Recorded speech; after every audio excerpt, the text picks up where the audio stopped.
Gloire à Dieu. Alléluia. Que le Seigneur vous bénisse. Défrichez-vous un champ nouveau. Tel est le titre du PMV d'aujourd'hui.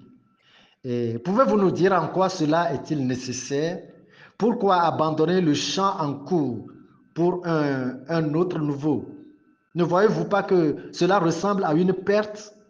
L'abandon de son champ en cours pour un nouveau autre, comme pour recommencer à zéro? Nous allons ensemble consulter la sagesse divine pour voir en quoi il est question. Alléluia. Jérémie chapitre 4, versets 3 et 4. Car ainsi parle l'Éternel aux hommes de Juda et de Jérusalem. Défrichez-vous un champ nouveau et ne semez pas parmi les épines. Circoncisez-vous pour l'Éternel, circoncisez vos cœurs, hommes de Juda et habitants de Jérusalem, de peur que ma colère n'éclate comme un feu et s'enflamme sans qu'on puisse l'éteindre à cause de la méchanceté de vos cœurs. Alléluia.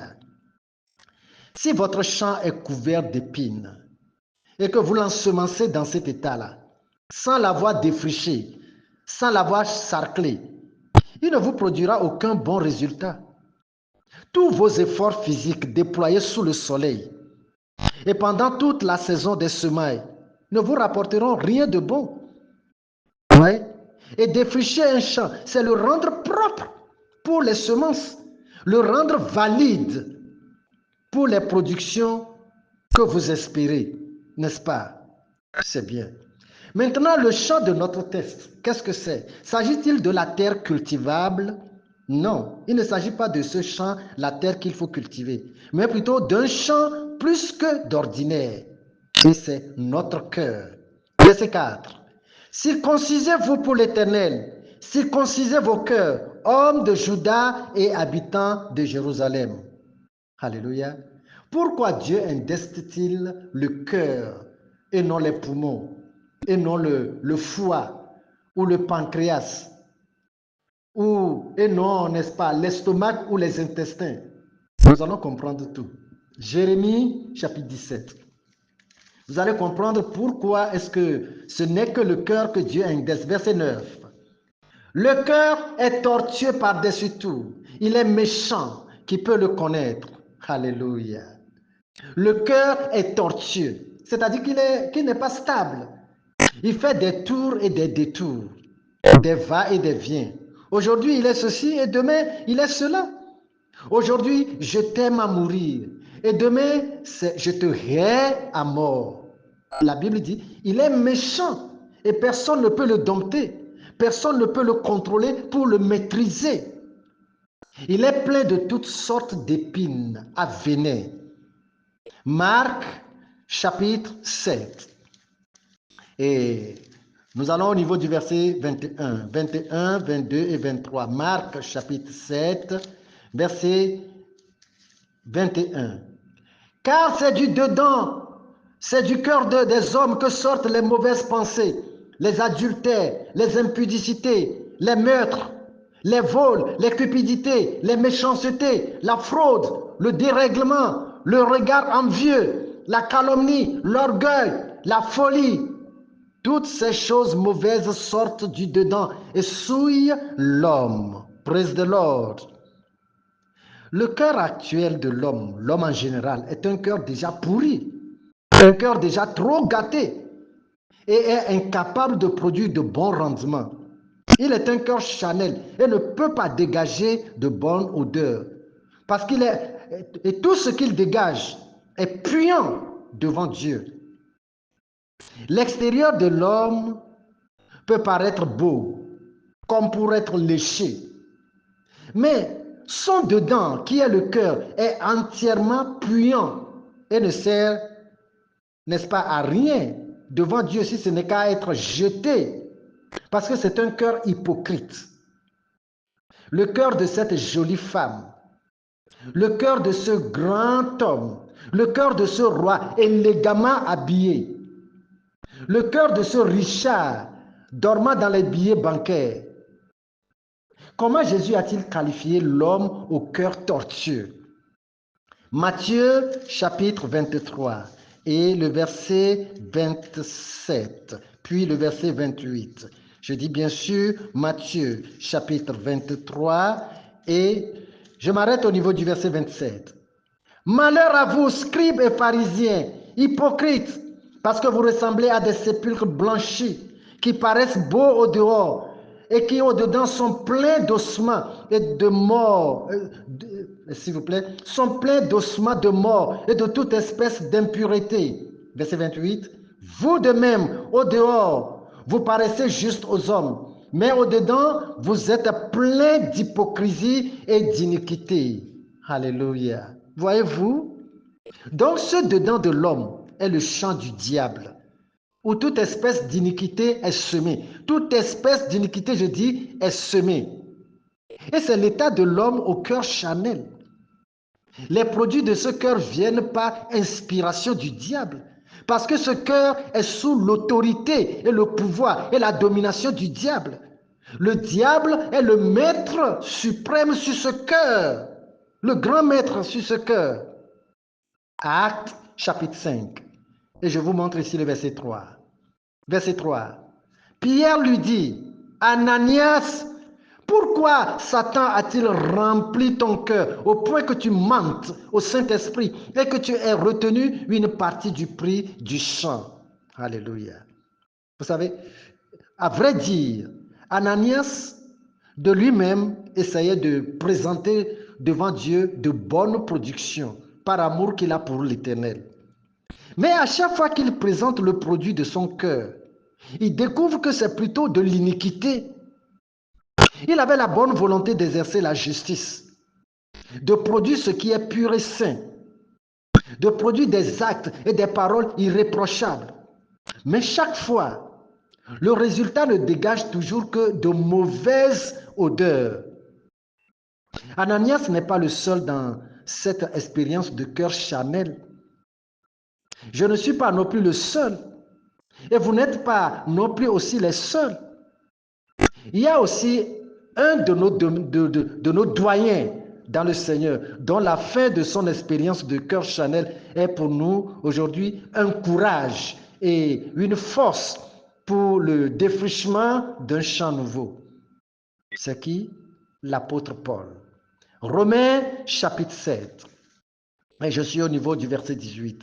Romains chapitre 7, verset 18 et le verset 19. Puis après le verset 24 et 25. Verset 18. Ce qui est bon, je le sais, n'habite pas en moi, c'est-à-dire dans ma chair. J'ai la volonté, mais non le pouvoir de faire le bien. Alléluia. Paul découvre que les bonnes choses n'habitent pas dans sa chair, c'est-à-dire dans son cœur charnel, mais plutôt ce sont les mauvaises choses. Verset 19. Car je ne fais pas le bien que je veux, je fais le mal que je ne veux pas. Alors verset 24. Verset 24. Misérable que je suis, qui me délivrera du corps de cette mort. Alléluia. Qui me délivrera du corps de cette mort? Aucun conseiller pédagogique ne pourra le délivrer. Aucun commissaire de justice, aucun agent des affaires sociales, aucune force militaire, aucun médecin chirurgien ne pourra le délivrer.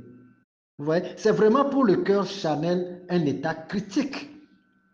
C'est la nature adamique du cœur, ça. C'est la nature pécheresse du cœur, ça. Il faut une intervention hors de la portée, hors de la force ou de la portée humaine. Hors des capacités, de la capacité humaine. C'est ce que l'apôtre Paul dit dans le verset 25. Verset 25. Grâce soit rendue à Dieu par Jésus-Christ notre Seigneur. Alléluia. Cette courte phrase, regardez bien, est terminée par un point d'exclamation et par 3 points. 3 points de suspension, je crois que c'est comme ça on l'appelle. Cela exprime la fin de l'esclavage, n'est-ce pas, du cœur, la fin de l'esclavage du cœur. Ouf! C'est enfin la délivrance. Et par qui? Jésus-Christ, notre Seigneur et notre libérateur. Praise the Lord. Il est notre nouveau chant, Jésus. Il est le nouveau cœur dont nous avons besoin en remplacement de notre cœur tortueux. Ce cœur tortueux est un cœur gravement malade, très malade, un cœur gravement paralysé. Jésus-Christ vient pour nous remplacer ce cœur de péché, ce cœur maudit. Et quelle est la promesse de Dieu en Jésus-Christ pour nous? Ézéchiel 36, versets 26 et 27. Dans l'Ancien Testament, nous y rendons.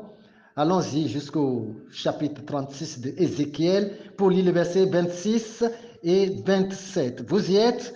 Je lis ici, verset 26. Je vous donnerai un cœur nouveau et je mettrai en vous un esprit nouveau. J'ôterai de votre corps le cœur de pierre et je vous donnerai un cœur de chair. Je mettrai mon esprit en vous et je ferai en sorte que vous suiviez mes ordonnances et que vous observiez et pratiquiez mes lois. Amen. Alléluia. Je vous donnerai un cœur nouveau. Je mettrai dans ce cœur mon esprit. Il ne sera plus un cœur charnel, un cœur de pierre, mais un cœur de chair, c'est-à-dire un cœur gracieux. Dieu promet ôter de notre corps le cœur méchant, le cœur inique, le cœur de péché, le cœur abominable qui prend plaisir au péché. Et il dit, je mettrai en vous mon esprit, en sorte que votre cœur soit dorénavant un cœur spirituel. Et avec le cœur spirituel, vous observerez et pratiquerez mes ordonnances sans votre effort. Parce qu'il dit, je ferai moi-même en sorte. Voyez-vous, avec ce nouveau cœur, vous aimerez l'Éternel sans effort. La crainte de l'Éternel habitera dans ce cœur, dans ce nouveau cœur, bien sûr. Il sera un cœur très sensible à la voix du Saint-Esprit. Et puis, l'apôtre Paul loue le Seigneur pour cette gigantesque œuvre que Jésus-Christ a accomplie à la croix pour nous. Et il s'est écrié en disant, grâce soit rendue à Dieu par Jésus-Christ notre Seigneur. Quelle que soit la nature de notre cœur d'aujourd'hui, quelle que soit la forme du lien dans lequel se trouve notre cœur, Jésus-Christ est venu pour ôter de notre corps le mauvais cœur. L'acceptez-vous? Cette opération divine de remplacement de notre cœur de péché, vous n'êtes pas le seul. Tous ont péché, y compris moi-même en premier lieu. C'est pour cela que nous, n'est-ce pas, nous pouvons ensemble prier pour un nouveau cœur. Rappelez-vous, Jésus-Christ est le nouveau cœur que personne ne peut avoir sans lui, Jésus-Christ. Alléluia. Prions ensemble. Répétez après moi les phrases. Seigneur Jésus, merci pour ta révélation. Je suis persuadé par la révélation de ta parole. Je découvre en moi que mon cœur est méchant. Mon cœur est tortueux. Il est plein d'iniquité. Seigneur Jésus, je viens à toi pour un nouveau cœur. Pour cela, je te donne mon cœur de péché, afin que tu l'ôtes de mon corps. Je ne veux plus rien semer, ni rien récolter de ce vieux cœur. Mon Seigneur et mon Dieu, je veux désormais marcher avec toi dans la nouveauté de ton cœur. Ton cœur, Seigneur Jésus. Ton esprit, Seigneur Jésus. Afin que je sois complètement devenu pour toi une nouvelle créature, pour ta seule gloire.